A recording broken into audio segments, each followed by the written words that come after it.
decide if this is the job you want to do for the rest of your life. Because making it to the WWE is always, I would imagine, is the goal. But if it doesn't happen, will you still have peace and contentment with your life? The WWE wasn't even the WWE at the time when I broke in. I got into this because I loved the opportunity of being able to go out there and do that stuff in the ring that I saw those guys do on TV. It wouldn't have mattered to me. Again, my goal was to be able to have a one-bedroom apartment and a car. And if I could live in San Antonio with that and drive down to Corpus and make a show, and then drive to Laredo to make a show, and be on TV on Southwest Championship Wrestling, I'd hit the lottery.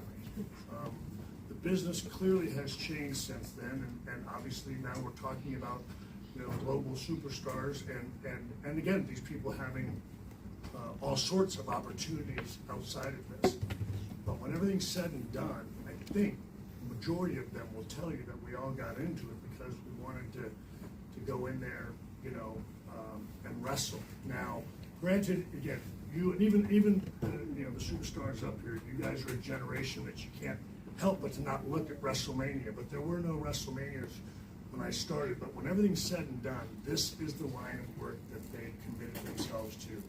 Whether they were going to make it to the WWE or not, I would imagine they would probably still be doing it. So I think that's the first thing you have to ask yourself is, will I have peace and contentment? Is this what I'm going to commit myself to for the rest of my life?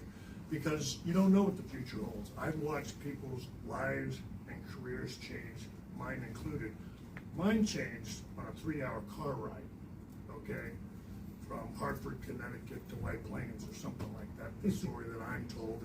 And again, and everybody else is, you know, I'm sure everybody here has heard at one time or another, either, you know, you got let go or this happened or that happened, you know what I mean? And then, you know, something else changes and here you go and you got the break of a lifetime.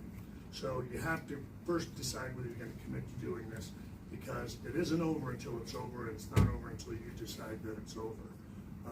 So again, and then what Grayson said, you work your ass off and you do all of the above. You know what I mean? That's the thing. This is a war of attrition. You know what I mean? Sometimes it's the last man standing or woman.